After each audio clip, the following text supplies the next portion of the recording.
perkenalkan nama saya Nela Nevila Widarson. Video kali ini saya akan menjelaskan tentang filosofi atau filsafat yang sudah saya pilih. Filsafat yang sudah saya pilih yaitu Immanuel Kant. Dari nama Immanuel Kant ini sudah kita ketahui ya bahwa ia menjelaskan tentang pandangan epistemologi. Mungkin beberapa orang masih kurang mengetahui nih apa arti dari epistemologi.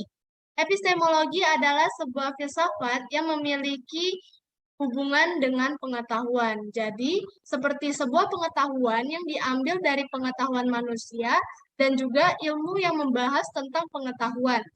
Dalam epistemologi, filsuf Immanuel Kant ini mempunyai dua aliran pengetahuan atau dua pemikiran, yaitu aliran rasionalisme dan aliran empirisme. Lalu, Immanuel Kant ini juga memiliki tiga aspek, yaitu aspek pemikiran, aspek kesadaran, dan indrawi manusia. Immanuel Kant ini sangat berbeda dari pandangan filsafat-filsafat lainnya karena dia menggabungkan berbagai pandangan-pandangan filsuf lain, seperti kedua pernyataan yang sudah disebut tadi sebelumnya, yaitu rasionalisme dan empirisme. Rasionalisme menyatakan bahwa ilmu pengetahuan itu berasal dari rasio, bukan dari indera. Sedangkan empirisme menyatakan bahwa uh, ilmu pengetahuan itu hanya bisa ditemukan atau berasal dari indrawi dan pengalaman yang dialami, bukan dari rasio. Maka dari itu, Immanuel Kant menggabungkan kedua pernyataan tersebut dan memperoleh pernyataan sendiri, yaitu sintesis antar indrawi dan rasio. Ia pun juga berkata bahwa ilmu pengetahuan itu bukan berasal dari pengalaman yang kita alami saja, melainkan dari indrawi yang dapat kita lihat secara langsung dan kita rasakan atau kita dengar pada saat itu. Sehingga masuk ke dalam akal kita dan mendapat sebuah pengetahuan dari pengalaman dan indera yang kita alami, seperti melihat, mendengar, atau merasakan pada saat itu juga.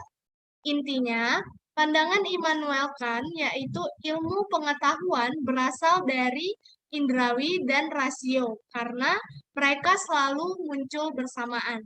Alasan saya memilih filsuf Immanuel Kant ini karena beliau sangat berbeda dari pandangan-pandangan filsuf lainnya. Karena bahwa ilmu pengetahuan itu bukan dari pengalaman yang kita alami saja, melainkan dari indera yang kita rasakan, yang kita lihat secara langsung, yang kita dengar secara langsung, itu dapat eh, benar-benar membuktikan bahwa itulah berasalnya dari ilmu pengetahuan. Jadi, memang pandangan dari Immanuel Kant ini sangat benar bahwa ilmu pengetahuan itu harus dari dua aspek, yaitu dari pengalaman yang kita alami dan juga dari indera yang kita rasakan pada saat itu juga. Sehingga itulah bukti-bukti yang kebenarannya bahwa ilmu pengetahuan itu berasalnya dari situ.